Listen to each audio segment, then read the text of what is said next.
Hi, welcome to another episode of Table Talk. My name is Jahani Binya Batista, and I will be serving as a panelist for today. Hi, my name is Kevin, and I will also be a panelist today. Hi, I'm Nargis, and I'm also part of today's program. I'm Violet Pranav, and I'm also a panelist. Hi, it's so nice to meet you. My name is Caroline LeBron, and I will also be a panelist today. Alright guys, let's get into it. So we're talking about generational trauma today. What is generational trauma? Like, how would you define generational trauma?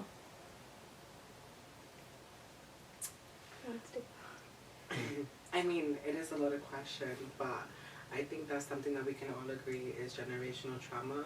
Is trauma that is inherited, trauma that is passed down, and trauma that you might not necessarily have a stake in, making that come to be.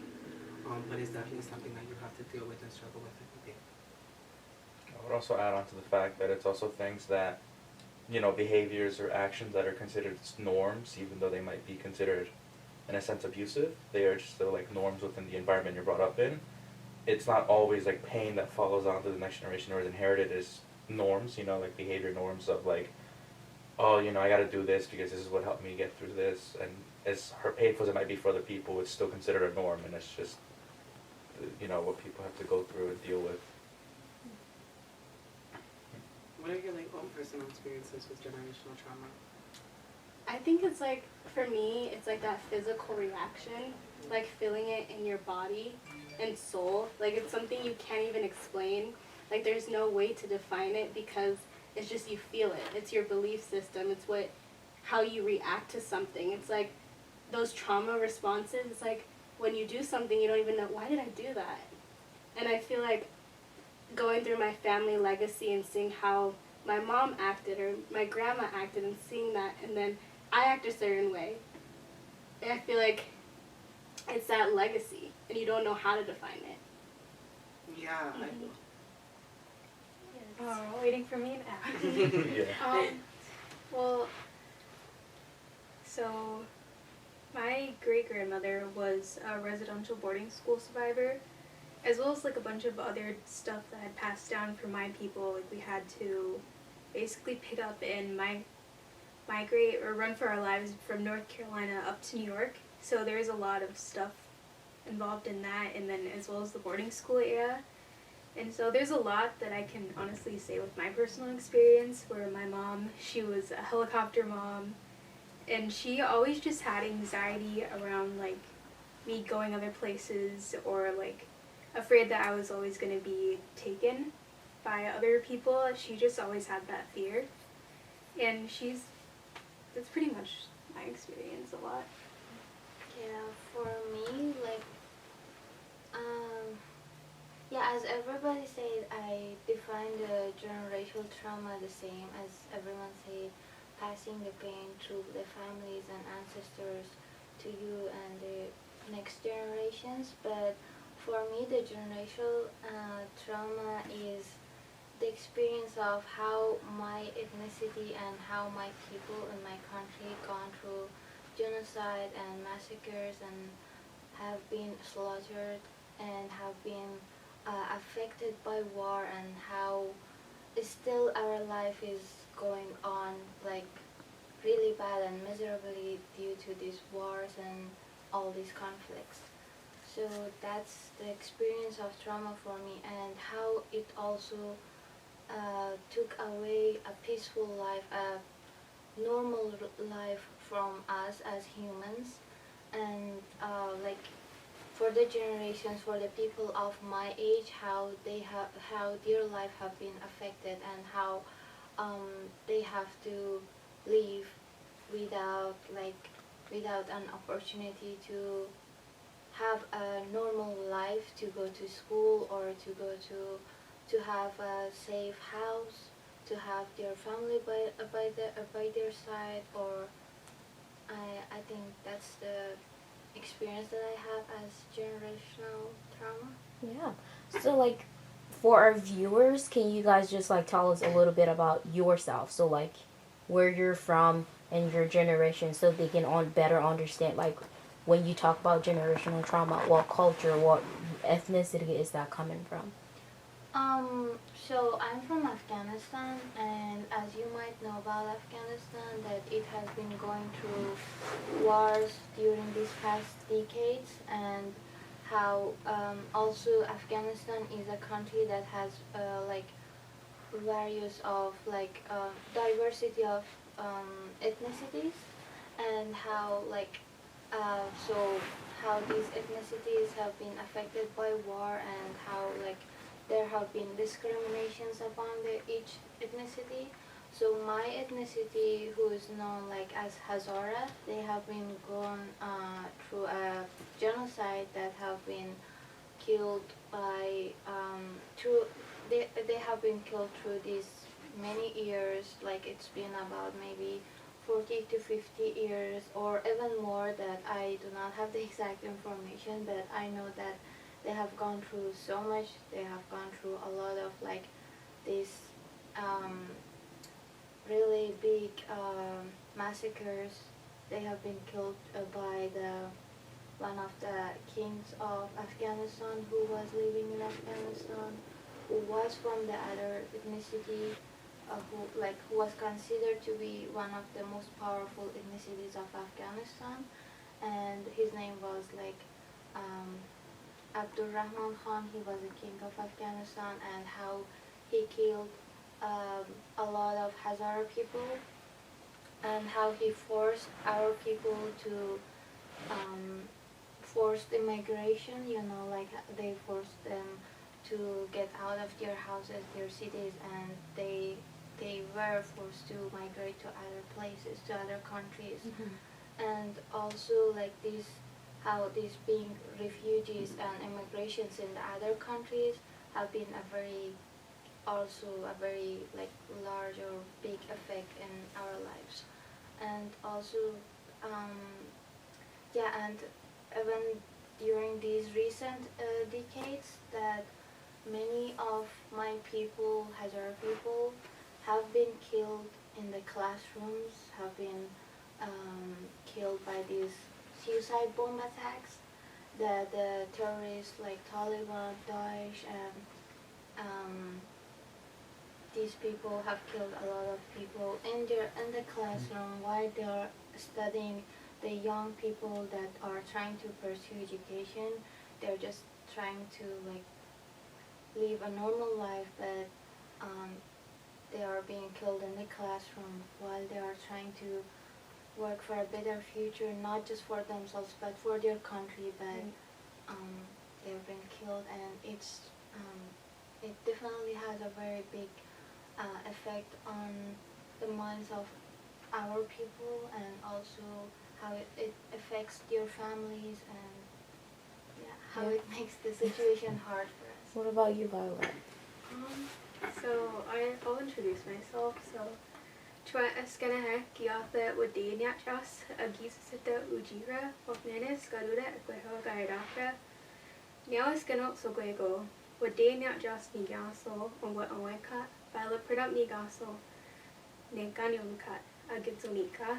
So I introduced myself in Tuscaroras and a little bit of Seneca that I know. So my name is Violet Pranav. I am Tuscarora Bear Clan.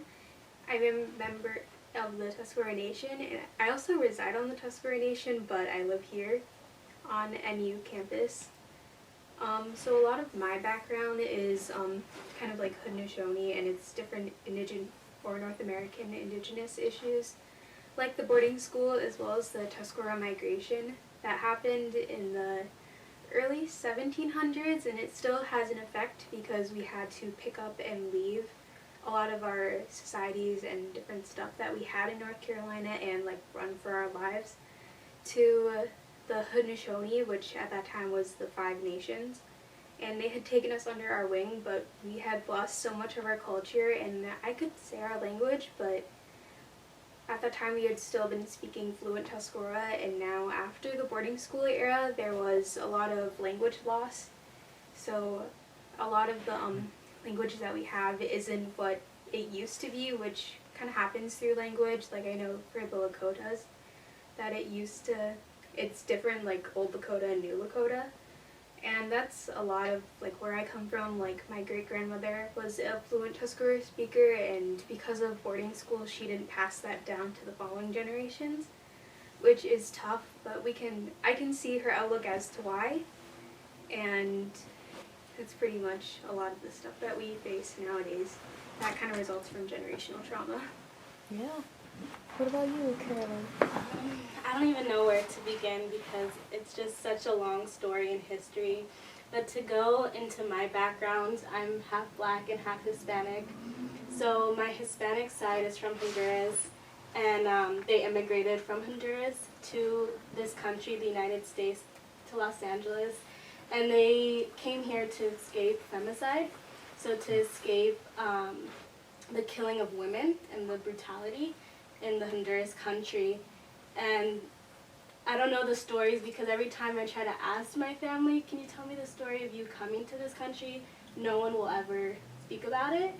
I don't know if it's that traumatizing, but all I know is that they came illegally and had coyotes through Mexico, and they even ran on the freeway. And my aunt, who tells me the story, she was pregnant with my cousin when they came to the United States. So it's interesting. And then my black side, I don't know, because I guess the legacy of slavery and all that, my father abandoned me, so I don't really know that history, but because I think of all what we went through my black side and, you know, the legacy of slavery, that's why here today I can't tell you anything about that side of my family. And then I'm adopted, so I was adopted by a Puerto Rican family, and I grew up with that side. So my family history kind of is just like a question mark. Like, I don't even know. Like, I know bits and pieces because of all, I think there was so much abuse in all of my families, like my Honduran, my Puerto Rican, and my black side, that all my families kind of dispersed. And, you know, all my family members have had their experiences of abandonment, including myself. So it's just a huge question mark. And, you know, I could see, like, why I have those tendencies of, like, I've personally never abandoned anyone, but I've noticed in my friendships, like, I do abandon friendships sometimes, and I'm like, oh my god, like, why do I do this? And then my mom was abandoned by her mom, and then her mom, my grandma, was abandoned by her mom. So it was, like, so much, like, physical abuse, verbal abuse, abandonment, that I'm here sitting today with, like, questions, like, who is my family? And, like, why do I have these habits and tendencies, like, these bad habits that I have? So I think that's my kind of backstory of, like, generational trauma and where my family comes in and how I see generational trauma. Yeah. Yeah. Like, I think, you know, to kind of just touch on, like, you know, my take on generational trauma, I am a first generation Dominican American. My family, they originate from the Dominican Republic. They were born there, both of my parents, both my mom and my dad. My mom moved to Puerto Rico when she was 19 years old, and my father came to the United States when he was mid-30s. And I was born here in Manhattan, but after I was born, I moved to the Dominican Republic, where I lived there for a few years, and then I came back. And then I was primarily raised in the United States. And as a first generation Dominican American, I have really had to kind of, like, struggle in a sense. I had a struggle with my native language. I had a struggle with my identity, with who I was, because the first thing they did when I came here was put me in ESL. The second I was, like, introduced into, like, the English schooling system, like the American schooling system here, and they put me in ESL because English was not my native language, and because of that, I have, like, a lot of trouble, like, sometimes, like always, like, being able to articulate, like, my sentences in speech and stuff like that, and the way that my mind is able to kind of, like, translate English to Spanish and Spanish to English, and in a way that has really helped, helped kind of, like, impede me to being able to fully express myself the way I want to in Spanish, in the ways that I know that I can in English. So just, like, the whole topic of language, like, when you come to, like, a different country, you know, there are societal norms where, especially, like, my family came here the early 2000s. So, you know, during that time, the norm was, speak English, don't speak your actual language, and the norm was also like for for us to kind of like almost like assimilate and integrate ourselves, like our entire identities into like the American ideal. So you kind of like there will be times where, I would try my best to try and erase my Spanish accent.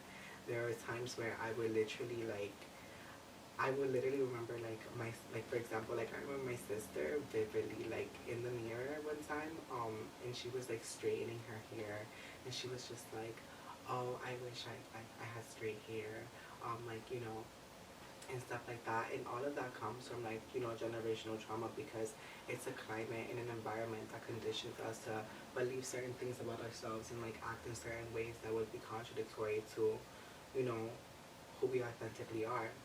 So that's why when it comes to generational trauma, like poverty is a huge issue, especially like for me in my life, because it's like as a first generation American, I was kind of like I inherited the burden of being my parents in a sense like retirement plan, where it's kind of like upon me to usher my family out of like poverty, because I was the first one to be given the opportunity to study in a different country.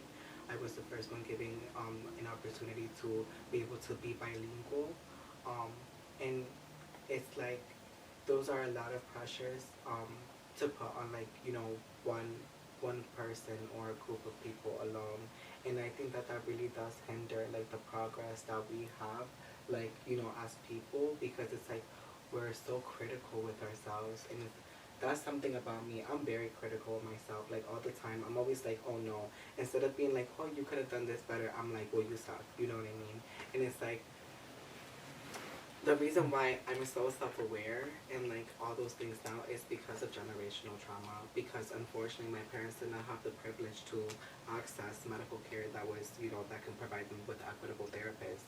They did not have the access to be. They did not even have the language to understand what mental health issues were. They didn't understand that because the conditions of their environment kind of just required them to kind of just keep it pushing. Like, oh, this happened, whatever, next thing. You know what I mean? It's like you can't really sit and process that.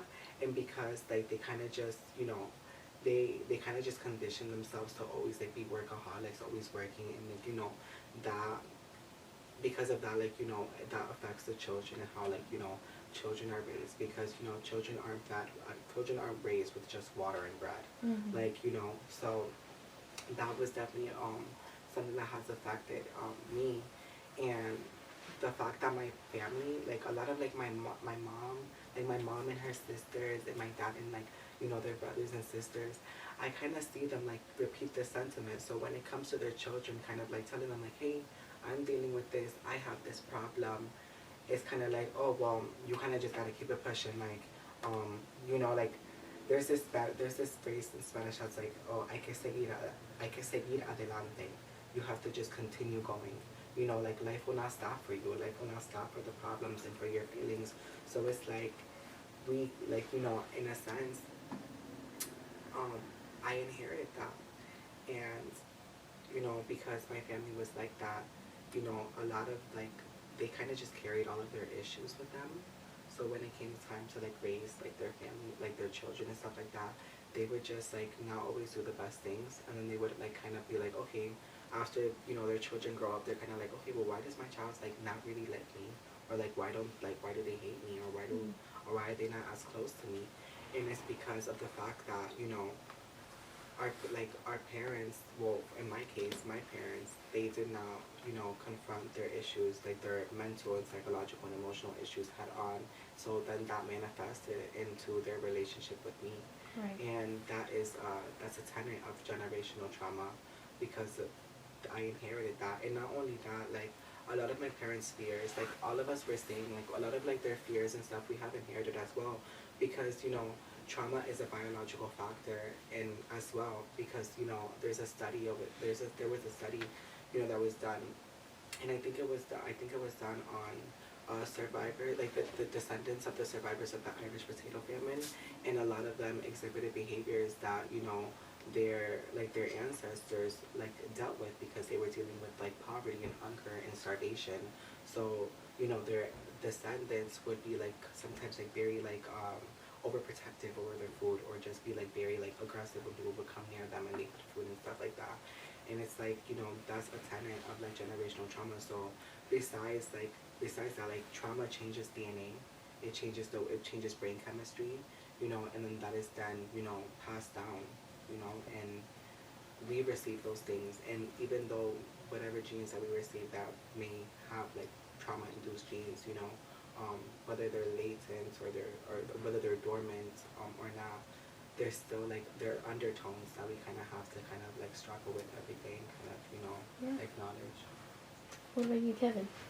So, I come from a mixed race background. My father is Mexican and my mother's Puerto Rican. My father's ancestry is mainly indigenous and African, whereas my mom's ancestry is more European. So, my dad's side, I have more like the indigenous Mexicans and African slaves that were brought from Africa to Mexico, and my mom's side is more like Spanish, Portuguese, Italian, German, and French, and Eastern European. And it's weird because when I was born, I've heard people tell stories about being mixed race and having their issues with colorism and not feeling either. I had a friend who was half black, half white, and she talked about how she felt like not white enough for her white family, not black enough for her black family, and thankfully I never really had to have those issues. But kind of going based off, kind of adding on to what JP said, I grew up in the Bronx, and growing up in like urban poverty, it was kind of just this weird disconnect of like how you live. It's like you live in a city like New York City where there's so many skyscrapers, and yet there are people in the Bronx and outside of the city that sometimes don't even have food in their fridge. So to kind of go based off like the family history of that, my great grandfather on my mom's side was a World War I veteran, and this was when trauma became really like a studied phenomena, and it was at first called shell shock. Then he had my grandfather, and my grandfather was 5 when the Hayuya uprising happened in Puerto Rico. And there was a lot of like political instability and nationalist instability in Puerto Rico during the independence movement that ranged on to its highest, I think, in the 70s and 80s. And then my mom was born during the Reagan era, where it was around that time where Reagan had cut off, I think, the Chapter 4 or something like that, where now Puerto Rico was the only state, or not the only state, but the only territory that could not, like all the other states, file for bankruptcy. So any other economic downfall that happened on Puerto Rico would not be able to file for bankruptcy and get federal aid. So poverty and drug addiction were like the biggest things in my mom's life growing up. She told me stories of how she would walk out in El Caserio, which is like kind of like like I guess they call it the projects in Puerto Rico. She told me stories how her and her sisters would run out in the backyard, and they would be barefoot, and how they wouldn't even realize there were like syringes in the backyard of people who were using heroin. And she tells me like, oh wow, like there were syringes and we could have been pricked by them, and we were barefoot and we didn't care, we were kids. And eventually, because of the poverty and there was really no opportunity in Puerto Rico, my mom and her family left and came to New York. And at first it was just her and her siblings and my grandmother. And my grandmother was staying with a sister of hers. And poverty and homelessness was like a big thing for them. So my aunt told me a story of how one time they were, in my grandmother's sister's house, and my mom supposedly made a mistake on the typewriter, and eventually because of that mistake, her and her family got kicked out of the house in the middle of like a blizzard. And she told us how like they were all in flip-flops and stuff and had to go to a homeless shelter just because they couldn't stay where they were at the time. And one of the things that had an effect on was how it became this effect of like now my family was now self-reliant, of like now you can't ask for help, none of that, and they kind of, the effect I guess of that was just like this, like the norm of my family is if you can't do anything on your own, you're pretty much useless. Like if you need help from somebody, you're kind of rendered useless. And it's kind of been it's kind of a dehumanizing thing to be met with, because it's like, okay, like everything they went through, it's just something like, oh, we want to have a better life and we went through this so our kids don't have to go through it. But then it's like, having the old patterns of like, okay, now you got to do this on your own. If not, you're useless, kind of thing. And it's like this contradiction of, oh, we want our kids to have a good life, but yet we kind of want them to learn what we learned too. And it's just like, but we don't have to. And at the same time, physical abuse was also a big thing too. And it's not talked about much in my family because it's like, oh, they were our parents, and then kind of going, adding on to what JB said about like, oh, like, why do my kids hate me, or why do I have this relationship with my kids? It's like, my grandfather was abused. He was rejected by most of his family, and he was kind of like the black sheep. The only person who really like loved him in his family was my great grandmother, and that was really my great grandfather passed away when he was 5, and so my grandfather carried a lot of pain in his life, and a lot of that pain and abuse he took it also onto my grandmother and his kids as well. My grandmother they talk about how my grandmother and him would like get into physical fights, and how sometimes he would, beat them. I'm not gonna like shy away from it, but how he would beat them, and kind of just how that followed on to me when I was born. I wasn't planned. My mom was a teen mom when I was born, so adding on to that, there was a shame of now my mom is a teen mother, and just weird norm of how in Latin America it's seen as like, if you're young but you're married and you have a kid, it's seen as like, okay, you have a safety net. Whereas like my parents weren't married, and my mom was young, and in a country like America that wasn't like really the norm, so to say. So for them, she was seen as like, oh, she didn't bring upon new life. She brought upon shame, not upon herself, but also like the next generation. So it was kind of like this sort of like original sin thing of like, I'm paying for what my mom did. And for a long time, I grew up rejected by my family members, just because because of me, my mom couldn't do what she could have done without me, in a sense, at a young age. And so, it was it's still a lot of breaking of cycles I'm doing still, of trying to reconcile how, yeah, I can tell that my family did have what was best for me in mind and wanted what was best for me, but kind of reconciling of like, they still did things that were abusive, and they still did things that to this day emotionally scarred me, and in a sense psychologically, where now I have a hard time trusting people because of the things that my family had done. And so it's like, if my family could do this, anyone else could do this to me, so I have a hard time trusting people. So I know you guys already talked about like generational trauma, but what are some of the traits, what are some of those things that because of what maybe your grandma has gone through, what your mom has gone through, what your dad has gone through, you feel like now you're doing something? Because I know, Kevin, you just mentioned something about, oh, well, I can't trust people because if my family can do this to me, what about other people? So what are similarities that you guys have seen from like generational trauma that it doesn't have to be like directly that you've experienced, but something that you find now that you're like doing to other people? Honestly, I would say my relationship, like my romantic relationships, and like my relationship with sex is like a problem, because like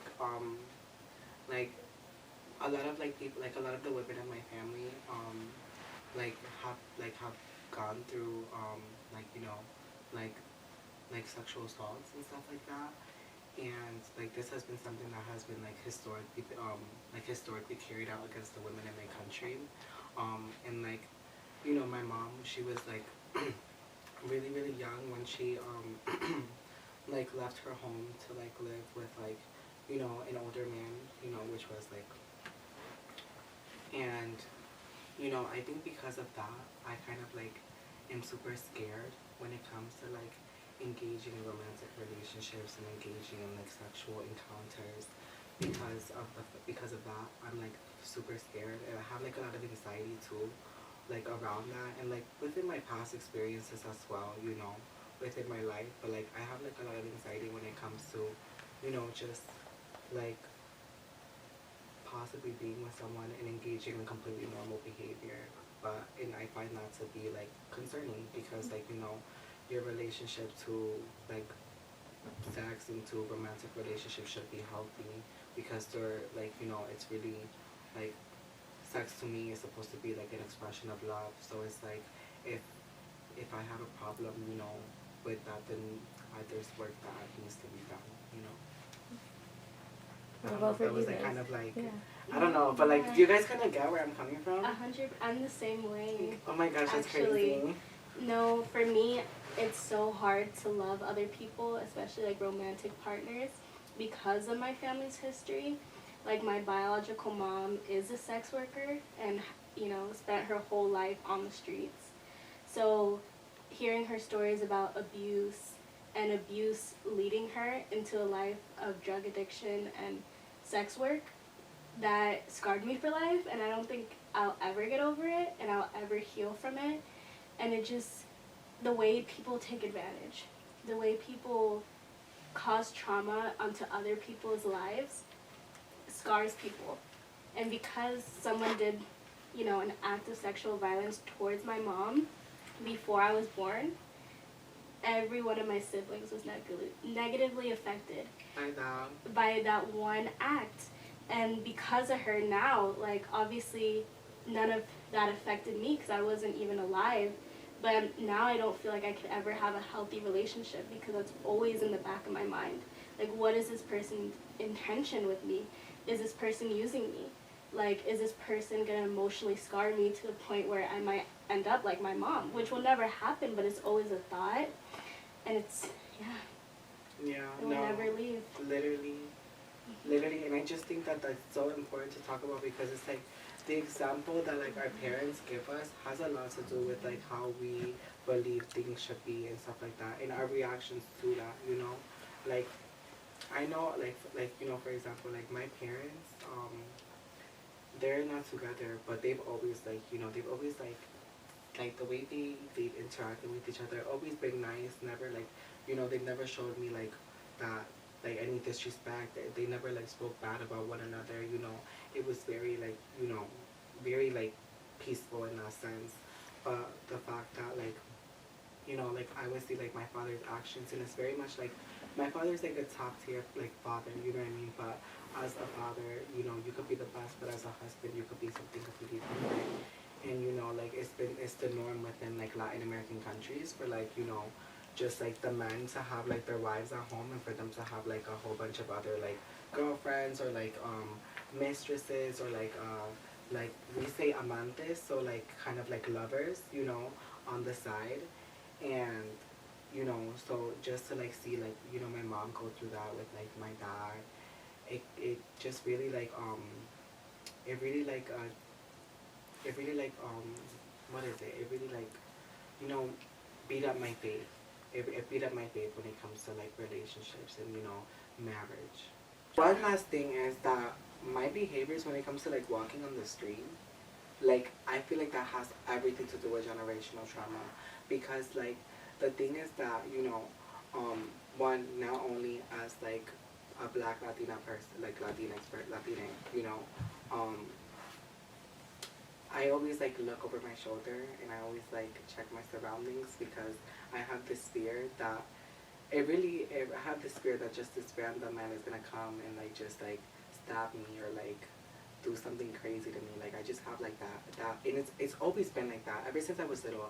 I've always like assumed the worst, and it comes from like that whole like that fear that, you know, probably my parents had or what they went through. And it's like, you know, I like if somebody tells me like, oh, like let's say it's like 3 in the morning and I know that you're out working, let's say you're a bartender, you know. And with my mom, for example, this was the case where, you know, I would literally stay up all night waiting for her to get home just because I was so scared that something bad was gonna happen to her, because of the fact that just like, you know, within like my family history, you know, the women have been like just abused by like people in society and things like that. And it's like a lot of those fears, they come down to me, and especially since like, you know, black women always go missing, so it's like I could be one of them, you know. That was it. So my experience, it kind of stems from both my mom and my biological grandma. I didn't get to meet her before I was born. She passed away like 4 years before I was born. But well, I always, just like the things that I see in myself, like I always overthink. I'm always in my head about stuff. I get in my way about stuff, and I'll tell my mom about that, and she'll say, "Oh, you're just like your grandma. You do stuff like that." And thinking about it now, I think it probably stems from a lot of it, because my mom would tell me stories about how she would always ask to take the car to Syracuse, and my mom had grown up in a house without electricity on the res for most of her life. and they were pretty much in poverty a lot. So she also has money issues with that. But she would always ask my grandma if they could drive the car to Syracuse, and my grandma would always say, "No, what if the car breaks down? What if this happens?" And it's always what I'm thinking about is like sometimes I don't do things because of that reason of like I'm always thinking about what if I do this? What if this happens to me? What if this happens? And back to your stuff about like sexual assault, my mother had been sexually assaulted twice when she was growing up. One by her babysitter when she was 6 or 7, I believe, and then another by a relative when she was 13, and that always affected the way she had raised me, because she was always like this helicopter parent and always worried about who I was with, who I was around, and I wasn't really allowed to go to a lot of parties or like little birthday parties for kids, stuff like that. And she always had this like, so when I started getting around the age where that sexual assault had happened, and she didn't realize it until she was about mid-40s probably, like that she had that trauma with her, and she had always had the vivid memory of her crying herself to sleep, and she was always wondering, why doesn't my daughter do this? Why isn't she doing this? Why didn't this happen to her? And it was actually that like realization of, oh, this had happened to me. And so she like had put herself through the therapy to get the help for it, and then if anything like traumatizing had happened to me, she would make sure that I had those resources as well. But that's kind of how she's breaking the cycle, and how I also, from a young age, and I didn't know it, that I was breaking the cycle too. But that's just a little bit of my take. Oh, sorry. Hi. I was just gonna say, like, kind of going off also what JB said. I remember, like, when I was a kid, and my mother used to go out, and she would be out late, and I used to, like, cry, and I would, like, stay up till she would come back, and I have vivid memories of, like, me, like, crying, calling her on the phone, and she wouldn't, like, answer, and, you know, it would only make my fears go up. It would, like, just strengthen my fears even more, and it would just make it much worse, and, you know, it sucked because I also knew that at the time my mom was seeing somebody who just wasn't the greatest guy, and I guess a lot of my fears kind of stemmed from that as well.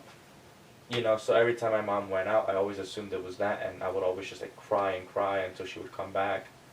To a point that like I also know kind of why she was the way she was. You know, she had a lot of really bad like postpartum depression when I was born, and so like she was very like emotionally unavailable. And as I mentioned, you know, I grew up without my parents the first 5 years of my life, and my parents for me were kind of like my grandparents, but even then I kind of knew that they weren't my parents. And I guess kind of seeing like my mom's relationships and all that stuff, it's affected like my own romantic relationships as well. Like when I had my first ever girlfriend, it was pretty abusive on, I won't, you know, I'm not gonna be the saint, you know, both sides, you know, like kind of like my actions were more of a reaction to my ex, and how, you know, things just really, it was a toxic relationship nonetheless, and I guess I realized that, and I worked on that, you know. But one of the things I learned I do is, because I grew up without like the love of my parents for the first 5 years of my life, and I grew up without like the nurturing hand, I guess I kind of feel like gravitated towards people who kind of have that nurturing essence, I guess, or like they act in a nurturing way. So I tend to be more like on a softer side with them, because I never really experienced that growing up as a kid, nor did I really get to really see that from either point of view of my family. And it sounds kind of weird, well, not weird, but I mean like the majority of my family was women. You know, it was my mom, my grandparents, and then mom, 3 aunts, my mom, and 1 uncle. And you know, they weren't the most like, I guess in Latin America, what they would consider Latin America, like they weren't the most like feminine women. They had a lot of like attitudes that were considered like masculine. They were very aggressive. They were very like assertive. But that's also because of how like my grandfather was, and how like my grandmother was to an extent. My grandmother was also emotionally unavailable when my mom was a kid as well. And so I guess that kind of passed down from my grandmother to my mom. And then it kind of passed down to me of like, because my mom likes her space, I also like my space. And so whenever I feel like I have somebody in my space too much, just like I will be in my mom's space whenever she feels like it. it'll kind of create this tension of like, okay, I want my space now, get away from me. And that's kind of how my mom is with me sometimes, where she's like, okay, I want my space now, get away from me. And so it's kind of like come to me. But like, because of that, I guess, lack of nurturing environment, I grew up to be like, okay, I wouldn't want to put someone else through that. But I also know that I get too emotionally invested as well when I feel like a first glimpse of, okay, this is something new because I never really had this as a kid kind of thing, you know? And then kind of seeing like how some people have both their parents still around and still together, and I'm just like, I didn't have that. My parents weren't around when I was a kid, so, you know. Yeah. I think my reaction is perfectionism, just because my family's reactions to their trauma was rejection. And I kind of described my family situation as like being Hannah Montana. Like I had the best of two worlds. Like I had my biological family and then my adopted family. And my adopted family rejected me because they didn't see me as their blood. And they saw me kind of as an outsider. So having that rejection from that side of my family, and then also having a rejection in some sort of way of being like the black sheep of my biological family, I think created a trauma in me where now I feel like I have to overperform. And it could be because, you know, my race and living in America, being a black woman in America and being a Hispanic woman in America, and how hard it is to get into positions and get a job and, you know, be accepted in this society. But I feel like my acceptance within my family and my acceptance within the society of America has made me perform to the point where I'm kind of killing myself. Like so in school, sometimes I work 12, 14 hours a day just to make it, just to get half as much as another student, or to get criticized. Like I remember I applied to be like an LCA, and a girl said like to another person, like how is it possible that Caroline could get this position? She doesn't have the personality to. And that just always stuck with me because I was like, I work twice as hard, 14 hours a day. I do all of this, yet I still get that sense of rejection. And I think living my life like that has made me work harder and harder and harder, but for what? Like I'm killing myself. I'm overworking myself, and like, am I happy? I don't even know. So it's a hard thing. It really is. And also, I guess like there's a sense of like maybe shame. Yeah. Like when you mentioned the perfectionist, I know that I also have that, but it's mostly perfectionism in terms of performance. So like, I go to volleyball practice, and sometimes when I feel like I maybe like mess up a pass or something, and JP's like my witness. Whenever like I'll mess up a pass, like I'll get mad and I'll like curse or scream, and usually I'll curse in Spanish whenever I mess up. But it's like this perfectionism aspect of like, you know, my family will like shame me whenever I couldn't do something, or whenever I didn't know anything, or like it was like, oh, you're put into this world, but they expect you to know it like as like background knowledge, not having them to teach you.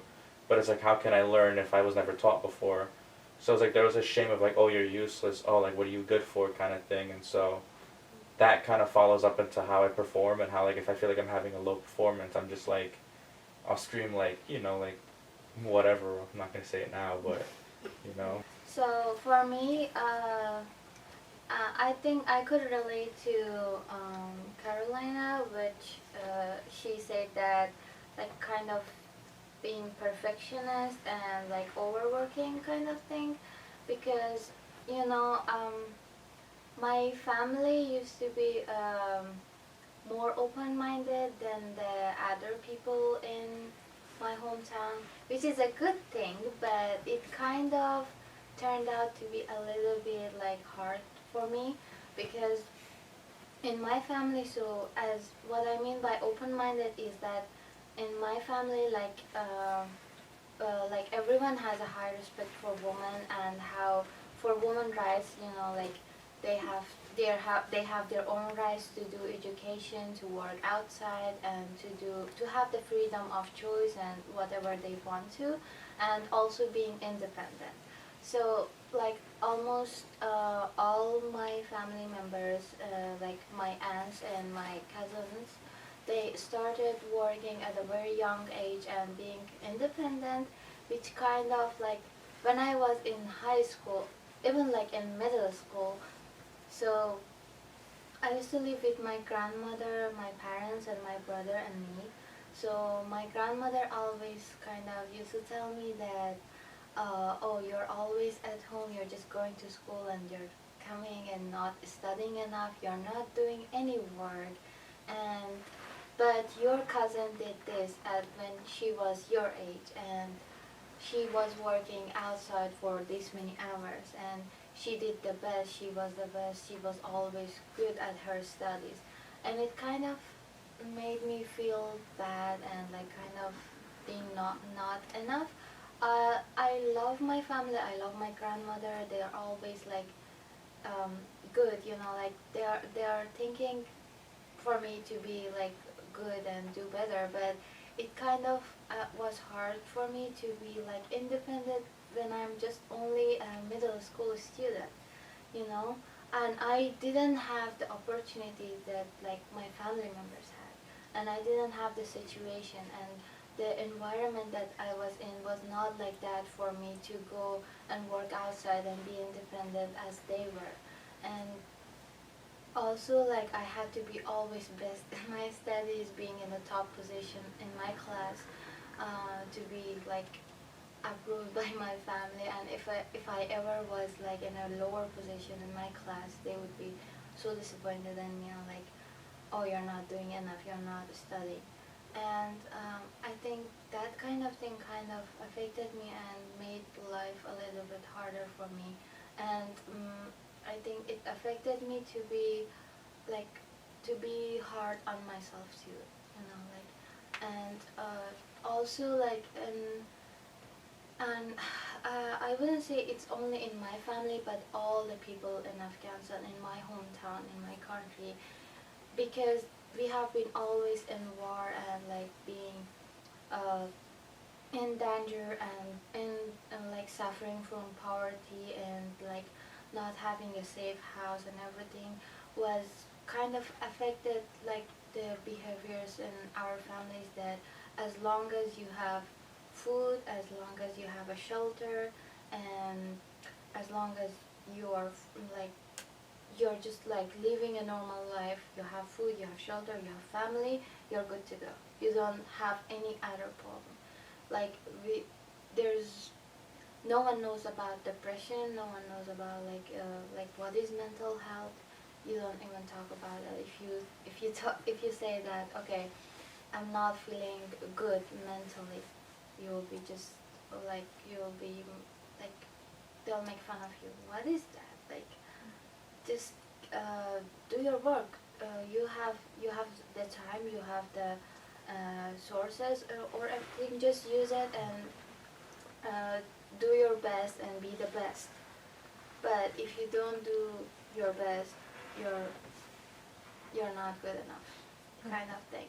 And also like how these days that many girls in my country that are not allowed to go to school, and how they are being deprived of their right to do whatever they want, to have education and to work, kind of makes me feel I'm really sad for them, and I understand your situation, but it's kind of a little bit hard for me because now I'm here. I have the opportunity to study. I have the like freedom, and I have everything that every other girl would in my country would wish to have. And if I don't do good, I would feel bad that, oh my God, there are many girls that don't have this opportunity, but here if I do a little bit bad means that I'm wasting this opportunity that someone else could use it and do the best. And this is kind of being hard for me because Yeah. I think I have my own like some mental health issues that I might not be really well. So it's hard for me to try my best like this. I don't know, maybe in these times. So, but also I there is the family pressure that okay, and also like my people in Afghanistan, there's kind of this pressure that okay, you have the opportunity, so you should not waste it and do your best. But I'm struggling now with myself, with my mental health, and I cannot do my best. So it's just making the situation worse and Right. worse. So we're gonna wrap up. How are you guys? What are you guys doing to overcome this generational trauma? Because this is the difference between, we keep talking about it, sharing our opinions, thoughts, experiences. But what are you guys doing individually to overcome this generational trauma? And a lot of you guys have already touched about, I want to break this cycle. My mom's already breaking a cycle. So what can you tell our audience that you're already doing so maybe they can also, you know, learn a thing or two from you guys? Yeah. Sorry. So I think that kind of pressuring was also like really kind of maybe hard on me, but also I think in a sense it was good for me because it really forced me to do something, and it really made me, I think, independent. And I'm like a perfectionist, really like a very extreme perfectionist. So if I really don't do well, it means that I have not done a good work. So I try harder and to make that thing work. And so it's been like when I got to in high school, so I really started working and I was independent after that. And it's been like around like 5 years that I'm living alone and not with my family, to the point that sometimes I feel like, okay, now that I have lived so alone for all this time, I feel really hard to go back to family and now live with them again. Because when you are alone, you are independent, you are free, and you live the life in your own style, your like however you like. But when you're with family, there are almost like always some restrictions that you have. So I think, yeah, there are kind of things, but I'm still trying to be independent and use the opportunities and be happy and do the best that I can. Yeah. Well, for me, I would say shadow work, for sure. And shadow work is not witchcraft, it's not brujeria, I promise. It's basically just, terminology that I use to acknowledge the part of myself that contains, my inner child. The part of myself that may contain my worst qualities. The parts of myself that contain my insecurities, my deepest fears and anxieties. And it's like making sure that you're reconnecting with this part of yourself. It's more of like a subconscious thing, that part of yourself. So consciously being able to reach your subconscious in the sense where you want to acknowledge, um, like what are the behaviors that impede you from being happy? Why is it, that I have trouble setting boundaries? Why, asking yourself the critical questions that will really help you to, in a way, you know, identify that there's a cycle to begin with. What is shadow work for our audience? Shadow work is that, what I just explained. Okay. Yeah, that's like what I just explained is shadow work in the sense where you kind of like, it's inner reflection. It's really like even you taking a journal and writing down and reflecting upon your memories, reflecting upon the patterns within your behavior. That's shadow work. Kind of turning to your shadow and kind of being like, I'm perceiving you for what it is, and like choosing to heal that inner child, because in reality, like, that's what I believe. I believe that we are reflections of ourselves. What you put inside you is what you will give the world. So it's like, um, if like I feel like most people, I say this thing sometimes, that the reason why like most people are disappointed is because they're disappointed with themselves. And it's like the reason why like people live like very dissatisfied lives is because they're dissatisfied with themselves, with the action that they took. Because it's like our internal body is very different from the body that you are experiencing from me now. Like the voice inside my head is not is similar, but it's not the exact same voice that you're hearing now. So it's like being able to address your internal person. That's shadow. I think for me, the biggest thing, I do a lot to break the cycle, but the biggest thing I do is just choosing kindness, just because hurt people, and I've noticed with my hurt family, they continue that hurt. So I'm trying to always choose kindness no matter what, because you never know the experiences someone is going through. So I just try to be kind to everyone I come in contact with. Also, I think this journey is not a perfect road. It's not linear. And I know I probably have a lot of toxic ways I'm handling it. Like, my perfectionism is not healthy. But for me, getting an education and going in a law school route and doing all this is my way of knowing how to survive. My family members, a lot of them chose a life of criminality. A lot of them are in jail. A lot of them have done a lot of bad things, and the only way I know how to survive in this world is getting an education, going to school, and becoming somebody. And am I hurting myself in the process? Yeah, maybe a little bit, but it's what I'm doing. And I think another thing that I'm trying is just taking care of my mental health. I remember when I went to visit my biological mom in Mexico, I was by myself with her, and it was the morning, and her house, her little hut, was a mess. Like, ramen noodles spilled. She was trying to make me toast, and the toast burned. She opened the fridge, and there was rotten food everywhere. And she was running around trying to get ready for the day. And I noticed it. I was like, I sat there seeing all her chaos and all her mess, and I was like, she has ADHD. And then I thought about that, and I was like, oh my God, this is me. I need to get help. My family doesn't believe in mental health as well. A lot of you guys talked about, and they don't believe in depression, or they don't believe in having ADHD or all those things. And I'm trying to break that cycle and get the help that I need, even though right now it's not going well, because I'm just focusing on my education, as that's how I know how to survive. But I know I need to take a break and just take care of my mental health, take care of these things. That way I don't pass down this to my kids and my family. And I just hope that I could create an environment and a family dynamic that they know that they could choose to get help, and they could choose kindness because they're not hurting inside, and that they could succeed in the way they want to, not the way they know how to. And yeah, that's what I'm doing.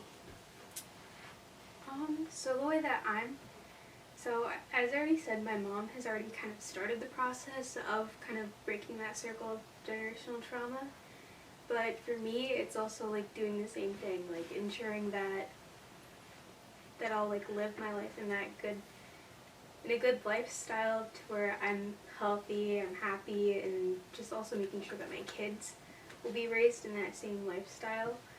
But also now making sure that I remind myself of the way that I'm living, because as a Haudenosaunee or Ongahoi person, I live in two worlds. I have my traditional world, which is all of our longhouse ceremonies and stuff like that, and then I also have as we say it, there's the canoe, which is what we had, our traditional stuff, and then there's the ship, which is what technically I could say I'm now in, and it's learning how to live in both of those worlds, and it can be really difficult, but I just always have to remember to kind of go back into the canoe and remind myself of where I've come from, what my ancestors do, and how I continue to live. And it gets difficult, for the last couple months, even just during the summer, I was in that canoe a lot and surrounded by a lot of people in the canoe. And then when I got back into school, it was very difficult for me to kind of get back to adjusting to that, but it's been a lot easier since I embrace a lot of my culture. I do a lot of sewing and beadwork, which kind of helps me out a lot because it's therapy and I can bead a lot of stuff real quick. But it's also kind of keeping, you said, being kind, and as we say, keeping a good mind, or a thought to give a Grothnig. And it's being nice to other people, because in a lot of Native communities there's a lot of Also, there's also a lot of generational trauma, but there's also a lot of lateral violence, which has happened in my community too. So it's also just like making sure that you don't continue to do that, because that is also a result from generational trauma.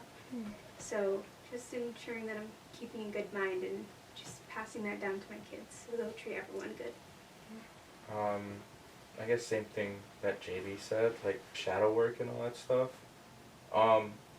I realizing that, yeah, I have these emotions and they stem from when I was a kid, and kind of realizing that, I guess trying to reconcile that while I do love my family and I love my family members, they also have, habits that are abusive in a sense too, or they did practices with me that were abusive in essence, and just accepting and reconciling the both, I guess, where it's like, yeah, I may love them and I may have these ideas of them, but I also know that they did things that were abusive, and that doesn't make it right just because they're family, but at the same time healing from that. And because I didn't have my parents when I was a kid, kind of just being my own parent in a sense, and a lot of, like, I guess, shadow work of, like, yeah, I do have a part of me that says, oh, like, they were mean to you, or they did this to you, or they did that to you, like, and how come you don't feel this sense of resentment? And it's kind of just like acknowledging, like, yeah, I do kind of feel the sense of resentment, like, yeah, those kind of are, like,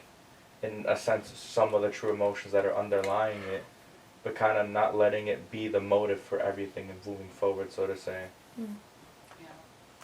All right, thank you all so much for being part of our panel for generational trauma. Thank you to our viewers for watching, and stay tuned for more episodes. Thank you, guys. Oh, you guys did great.